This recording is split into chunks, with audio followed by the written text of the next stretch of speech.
Hi, my name's Dylan and I'd like to share with you my moose vehicle collision story.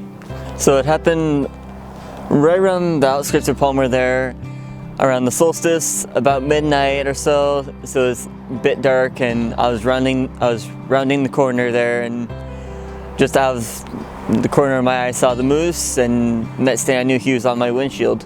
Luckily I was going slow, or else he would have gone through the windshield and I might have not made it.